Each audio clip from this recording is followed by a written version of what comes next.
This is going to be a scary experience, but it's worth it. You're going to have to work so entirely hard for not only yourself, but for your grades and for the relationships that you're going to make on campus. And just, you're going to go through this journey. But that's the thing, it's a journey and it's yours.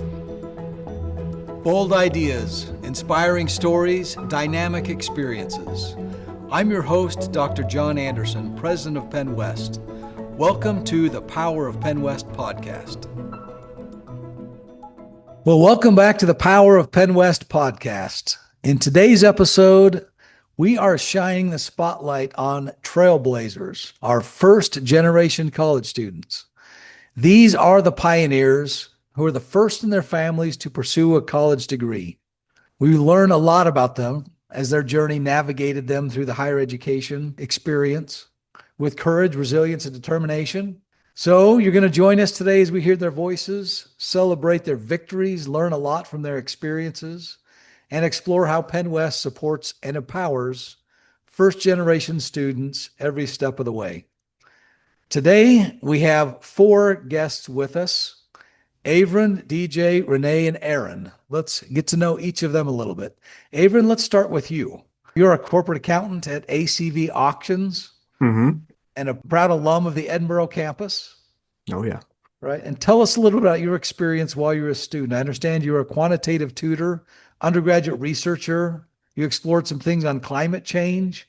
Tell us about your experience at Edinboro. Absolutely. So being a first generation, as that is the theme here, sort of nervous going into it, had no idea what to experience leaving home because I'm from Buffalo.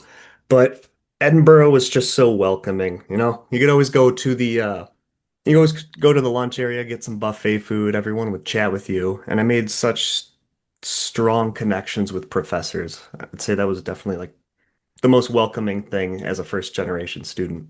Excellent. Thanks, Avryn. Let's now meet Aaron. Aaron, you're also a graduate and an employee here at PennWest. You serve as an instructor and advisor to TRIO Student Support Services, Act 101 on the California campus. And I can't wait to see how you're using your experience as a first-generation student yourself, helping others achieve that same success. And you've been with PennWest about 8 years in student services. Is that right? That's correct. Yeah, with the Upward Bound program and now with Student Support Services. Excellent. DJ, you are a current student, and you are a first-generation college athlete here from Smithfield, Pennsylvania. Mm-hmm. In high school, I understand you were a volleyball and track expert at Albert Gallatin High School. Yeah. And now you compete in track and field for PennWest for us. Oh, yeah. It's a lot of fun. You're an early childhood major. Is that right? Yeah. Special education. Mm-hmm. Well, tell us a little about your path to PennWest. So I always, whenever I was younger, I always grew up coming here for dance competitions or just softball tournaments, volleyball tournaments, stuff like that. So this just already felt like home. And it was, only almost an hour, 45 minutes away from home. So it was a short commute, but I just grew up here. So it feels like home. So. Oh, that's great. Thanks, DJ. And our last guest, Renee Turner, proud first-generation college student from Brownsville, PA. You earned your Bachelor's of Science and Master of Education from PennWest. You were also supported in your journey by the TRIO and Upward Bound programs. Even though your parents never attended college, they seem to be pretty proud of your path. Tell us about your journey, Renee. Me and my older sister are both first-generation students, and I grew up watching her apply to colleges all on her own because my parents had no idea. And it was really inspiring to me because she kind of clawed her way out in a way of the cycle that was happening in my family, which was wanting to go to college, but never quite getting there and never quite surpassing that. So when I got into high school, I got into the Upward Bound program, and I actually met Aaron when I was in the Upward Bound program. And they kind of helped me and my family understand college a little bit more and actually get me here. So that's great. Look forward to digging into that story a little bit. So all of you came as first generation college students. Let's go back to those days when you were in middle school, high school. Some of you had Upward Bound or TRIO experiences. What were the conversations like at home? Because there are lots of pathways to providing a living for yourself, lots of things you can do for a living. When was that first seed planted that this is something, a college experience you wanted to have, and a university degree is something you wanted to hold? DJ, talk to us about those experiences at home. Yeah, so college was talked about a lot in my house growing up. My parents never ever got the opportunity to do it because after they graduated, they started working, and that's how it was. But my parents really pushed for me and my brother to go to college, get our degree, have such a wonderful career. My brother didn't make it to that point because he did what my parents did and just graduated and started working. But he eventually went back to school later on. But yeah, for me, I always wanted to go. And I always thought it's just because I was doing it for my parents, but I realized that I was like, wow, this is something that I want to do for myself. So it was always talked about, and I just thought it was always cool that I was like the first one to do it. So it was really, really nice. That's great. Congratulations on following through and making that step. Thank you. Avryn, tell us about your journey. What were those conversations like when you were in middle school and high school? How did you figure out how to get here? Probably going to show my age here a little bit by saying I don't remember too much about the conversations back then, but I just know that going to college at that time was something that I was supposed to do in order to get a good job. So Upward Bound came to my high school and did a presentation about their program. And the thing that stuck out to me the most about it was the fact that they offered a stipend check for help with classes in high school and preparing you for college. So the money was always like an attractive thing to me as a high school and middle school student at the time. And I didn't really recognize the fact that I was the first in my family to go to college until I graduated. So I think that for me, there wasn't that idea that there are any kind of barriers that I was facing being the first in my family to go to college. It was just something that I was supposed to do. And it was something that I didn't realize until I graduated from college how important and impactful that was to the members of my family when my mom actually told me that you're the first in the family to get a 4-year degree and you're setting the standard now for future generations of people in our family. So for me, that was kind of like the aha moment. And then coming back again, full circle, starting to work with Upward Bound, just recognizing that again and how important that is for as a student and for the students that I work with to kind of set that example for their families. Great. Thanks, Avryn. Renee, tell us about that journey of yours and what those conversations were like at home growing up. At home, it was much like DJ's household, I want to say, where while my parents didn't quite understand how they were going to do it, college was very pushed because they had never gone or gotten a degree. And it was mostly based around money purposes. My parents were they struggled a lot, but they were very good at not letting us know they struggled. And it was very clear in their minds. They saw other people that had college degrees that had better financial opportunities, and they wanted that for us. It wasn't a must, like you must do this, because they understood college wasn't for everybody. They just really wanted the best for our future. So when my sister decided she wanted to go to college, they were very, very proud. And then when I came home with an application for the Upward Bound program, my mom saw like help student get to college and she was like, okay, we'll fill this out. And then I interviewed and then I eventually got in. And when I was accepted to college, they cried a little bit because both of their kids got accepted to college, which they wanted, but they didn't know if it would be possible. And then when I got my degrees, of course, they cried again. And very much the same as Avryn, where me and my sister have kind of set the standard for our younger cousins and my niece, who is very dear to my heart. But her dad and her mom, my eldest sister, got to say, like, look, she got a master's degree. This is entirely possible for you to do, regardless of like what you see with the rest of the family. This is entirely possible, and it's worth it in a lot of ways. So the conversations are very college forward, even though there wasn't a lot of knowledge about how that was going to happen. Excellent. And Avryn, let's hear your story. Absolutely. It was actually similar. It's interesting hearing a lot of similar stories to mine. I grew up in a household, parents had kids pretty young, they had to get straight into the workforce. My dad tried to get a degree, but never finished because money and whatnot. But in schooling, I don't, it was easy for me when I was young, and I felt like I was like Malcolm, Malcolm in the middle. Oh yeah, he's gonna go to college. Like it wasn't a question. It wasn't even brought up. It's just like he's going to college. We don't know how to do it, but he'll figure it out. Which made it kind of hard. I had to depend on all my friends. Like I didn't have family to say, "Hey, how do I do this?" Because they weren't too sure themselves.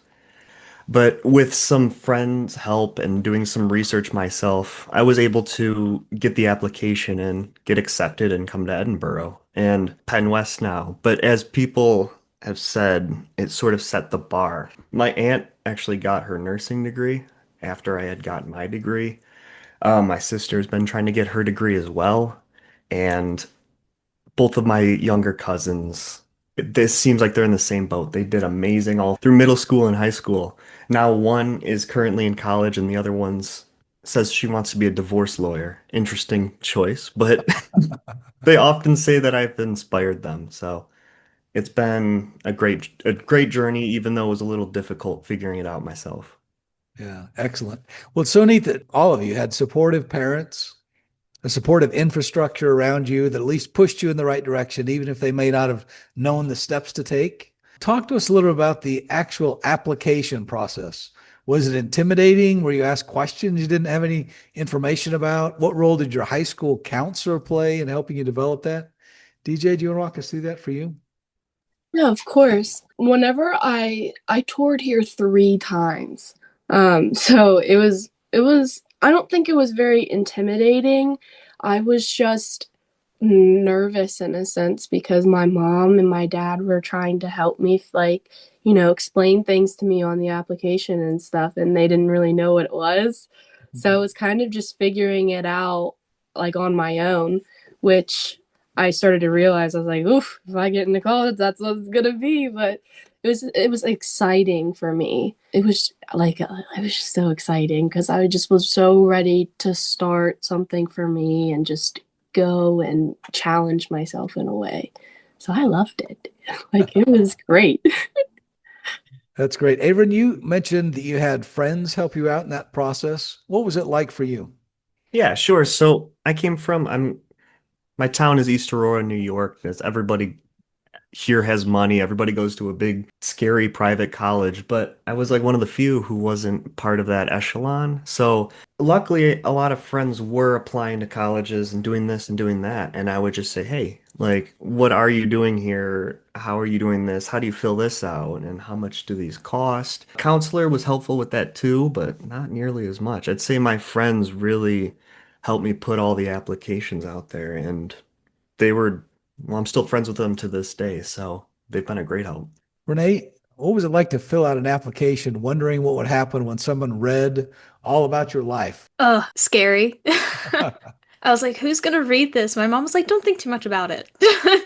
So did my sister with applications outside of Cal U at the time. She helped me a lot with those, especially the online ones, because my parents are a little bit older.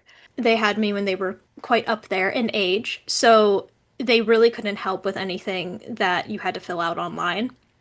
Paper they could, but anything online my sister really had to help me with. How to navigate the conversations of, hey, can you write me a letter recommendation? Things like that. The Cal U one I did with Upward Bound. They took me and my mom later and sat us down and went through the whole application paper, the whole thing, and explained it to me and my mother, everything that needed to go in each space, why they needed that information. So it made it much more comfortable and a lot less invasive feeling to fill them out. That's great. And Aaron, you've had the chance to work both sides of this as a first generation college student and then helping lots of other people through Upward Bound and Trio go through the process. Can you think back to those days when you filled out that first college application, wondering what was going to happen next?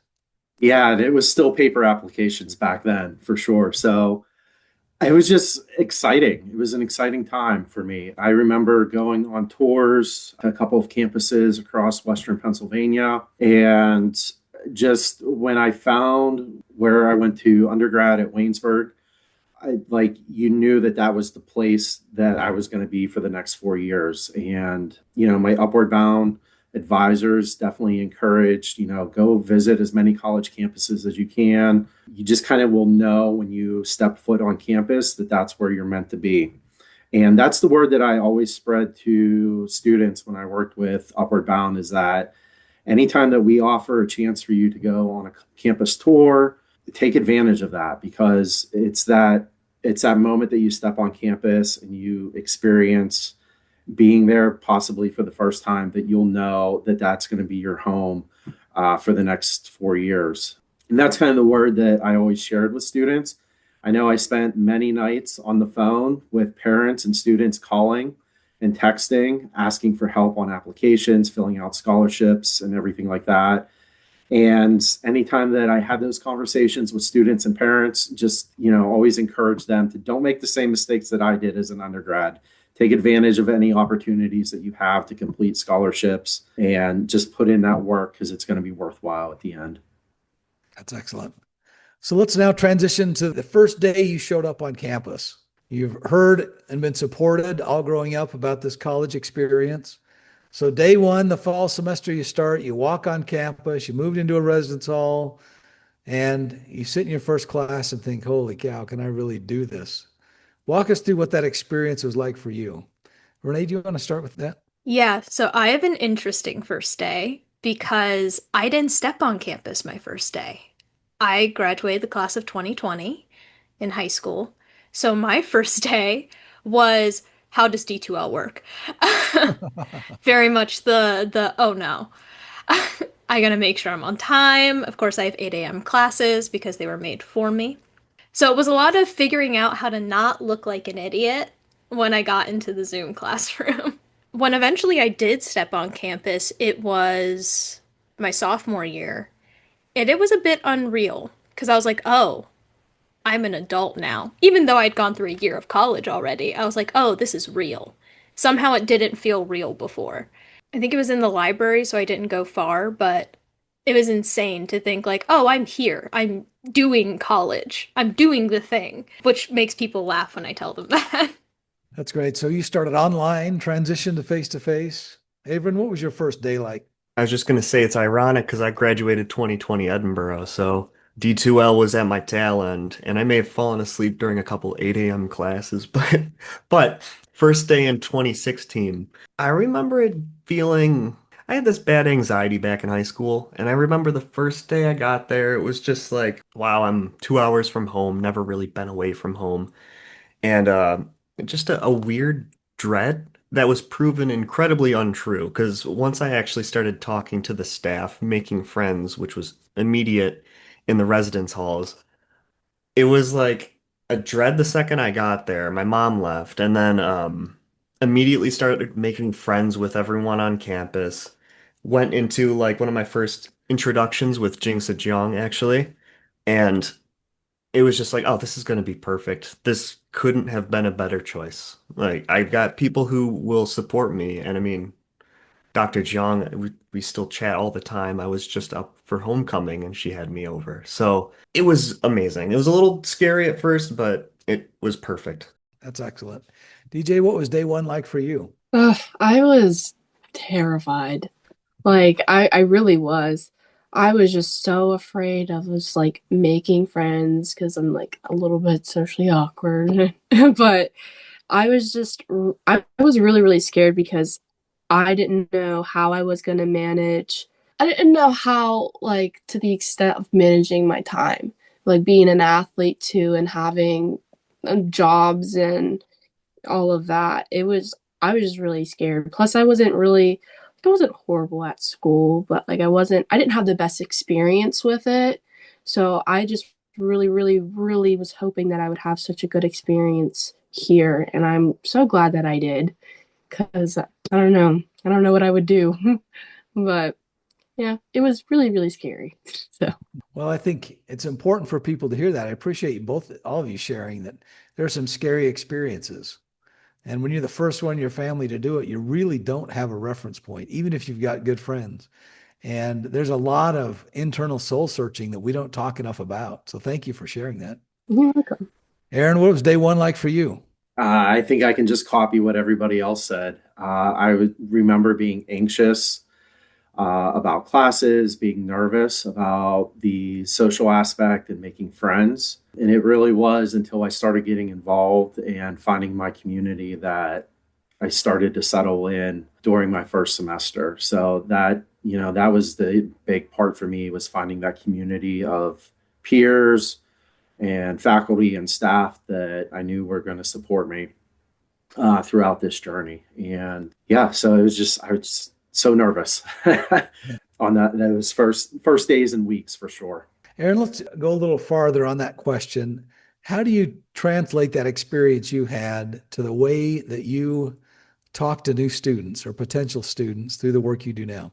I tell them, like, it's so important to get involved in your campus and your campus community. It's very easy, especially I know for me as an introvert, it's very easy for me to have just gone back to my dorm and just kind of did my homework and that was it. But in order for me to feel comfortable, in order to be successful and to achieve the goals that I wanted to achieve as a student in getting that degree and being as or giving myself as many opportunities as possible to be successful, I knew I had to get involved and connect with my professors and the staff members on the campus. And there's a lot of services on the college campus that I didn't utilize as a student that, reflecting back, I wish I had. So anytime I'm teaching a first year seminar class or meeting with students now and advising appointments, I always tell them, use things like the career center or the tutoring center to help you out, because those are some of the mistakes that I made as a student, that I try to impart that wisdom of don't do the same things and make the same mistakes that I did as a college student. Take advantage of these resources that you have available to you. And your faculty members can be some of your biggest helpers when you are going through college and even afterwards. My wife and I became so close with one of the faculty members in our department at Waynesburg that he officiated our wedding for us. So those relationships that you build are so important here on the college campus and in the college community. Oh, that's great. So now you're on the other side. You, as first generation college students, got in, you had your first day, you've been successful. Now you're on the other end looking back. Put yourself in your home living room or in the cafeteria at your home high school, and you're sitting across the table from someone whose parents never went to college, who really don't understand what that experience would be like. What advice would you give that person who's considering venturing out for the first time in their family's ancestry to a college experience? DJ, what advice would you give that person? I think I would just be bluntly honest with them. I would look at them and dead in the face and say, this is going to be a scary experience, but it's worth it. You're going to have to work so entirely hard for not only yourself, but for your grades and for the relationships that you're going to make on campus. And just, you're going to go through this journey. But that's the thing, it's a journey and it's yours. And it's something that is so fulfilling, and it's wonderful, and it's so worth it. But I just be honest with them. Tell them it's going to be a lot of work, but it's so worth it, like at the end. So, yeah. That's excellent advice. Avryn, what would your advice be? It's difficult to think of it because it felt like I just jumped off a deep end, right? And then all of a sudden I'm in college and it was kind of like a whirlwind. I don't even remember what happened. So my advice would be just be open to new experiences. Don't be stuck in old ways. I mean, this is just general life advice for everyone. Always be open-minded to new experiences, and if anything scares you, don't back away. Just stare at it and stare at it harder and destroy it. Just like go for it. Things are gonna scare you, but try something new because it might open up who you are as a person. Like before I was in college, I was super introverted. Then I became an RA. Now I'm very extroverted. I wasn't planning on it. It was a last minute choice. And so just be open to trying something new is what I would say. Avryn, what's your advice you'd give to that person deciding if they could make it or not? In my experience, the sticker shock has always been a hurdle for students and families that are experiencing the opportunity to go to college for the first time. And I always told them that this is a return on investment. You're investing your money and time right now to further your education, and it's going to open up opportunities for you to potentially make more money than not having that education. And the further that you go with that education opens up more doors. And I just share my story of without having, a bachelor's degree and a master's degree, I wouldn't be in the position that I'm in right now. So programs like Trio definitely helped me get to the point where I'm at, and having a college education opened up these doors of opportunity for me that I know that I wouldn't have had otherwise. That's excellent. That's great advice from all of you. I hope we can get you in front of high school students to continue to share that story because it's so important. I remember, and both my parents are college graduates, and many of my grandparents as well. But still, even with that background, I remember asking the question, yeah, but can I do it? What is it going to be like for me? And there's so much anxiety built around that question alone. And getting you in front of the students to be able to share that story would be incredibly powerful. Often, as first generation college students, and you've mentioned some of them, as they work through their time, they meet a coach, a professor, a support staff member, someone who gives them that extra little help along the way. Would each of you mind sharing a couple of those people, one or two people that really were influential in your university journey? DJ, why don't we start with you? Anyone who's helped you along the way? Oh yeah, I have a ton.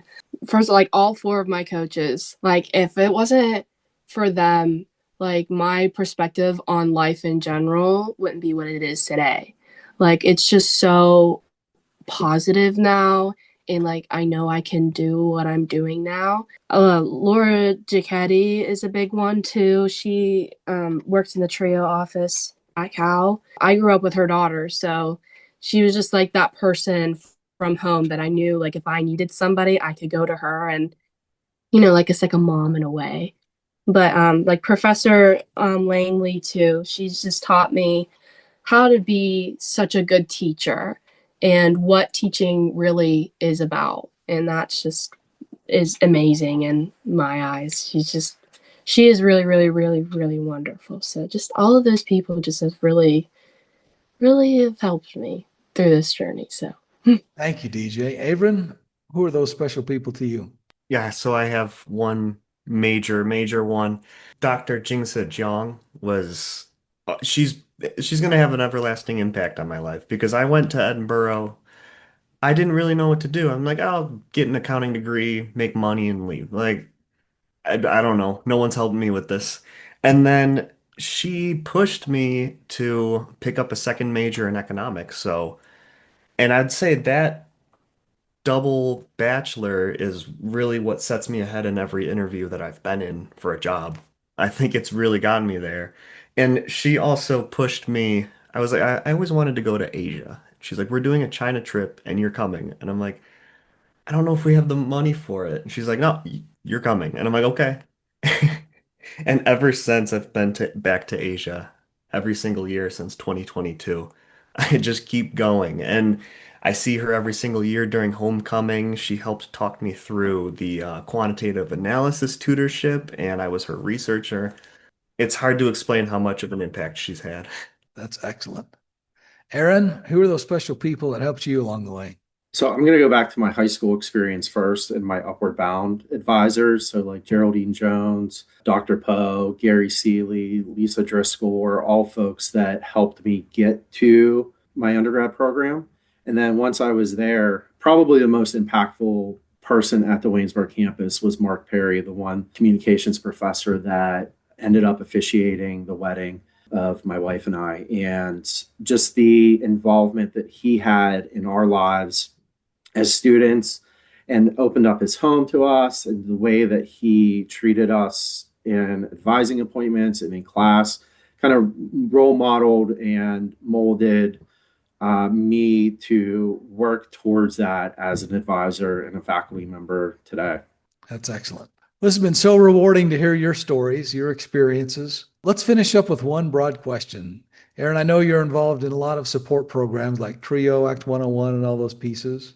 If you were to wave a magic wand, what is the one thing for all of you that the university could do to better help first generation students? I think just let them know that there are so many faculty and staff here that have similar experiences to them as first generation students. So we understand their journey and some of the struggles that they face, and just getting them connected with those people and promoting who those folks are on campus to help support them throughout their college journey. That's excellent. DJ, any advice for the university from your perspective? I would say recognizing them more, because our journeys are so different in a sense than everybody else's, that just recognizing the hard work and that we have to go through and that we do is just probably the biggest thing to me. And just recognizing that and telling them, like, you are doing a great job. Let's do this. Like, let's talk. And like what's happening right now. I feel like this is a big deal personally for me, because I know absolutely nobody from back at home who is sitting here and doing this now. So this is a great first step in that. That's excellent. Thanks, DJ. Avryn? Yeah, I just thought of a new job position. No, I don't know if this is a thing or not, but it just popped in my head while we were chatting. Maybe like a first gen mentor. I don't know, maybe someone who either is first generation themselves or just has a lot of experience, or a group of people. Because definitely there were days where I didn't understand what was going on with how to like deal with the tuition or deal with this website, or how to think ahead for this. And maybe there could just be a small mentor base of, hey, if you're first generation, come to this office and we can answer any questions you may have, or we can ask how you're doing and then give you some suggestions. Because there was definitely things I wasn't doing that I just didn't know I could, like, apply for a few more scholarships while still in college and do this, that, or the other thing. But again, that's just what popped in my head while we were chatting. That's great. Thanks, Avryn. Renee, what about you? I think like DJ kind of said, with the just highlighting first generation students a little bit more and maybe defining it for student body as a whole. Because I've met countless first generation students who have no idea what being a first generation student is. Like, they do not recognize the term, and I'm like, that's you.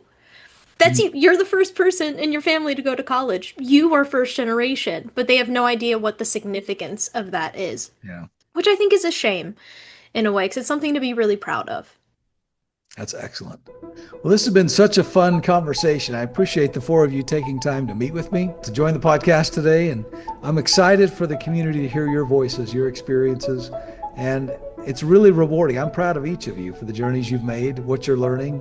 And as you have talked about, the example you're setting for so many people in your hometowns and your families to chart a path that higher education can help set them up for a different, bright future. So thank you for taking time to join me on the Power of PennWest podcast today. Thank you for having us. Yes, thank you. Thank you. Thank you so much.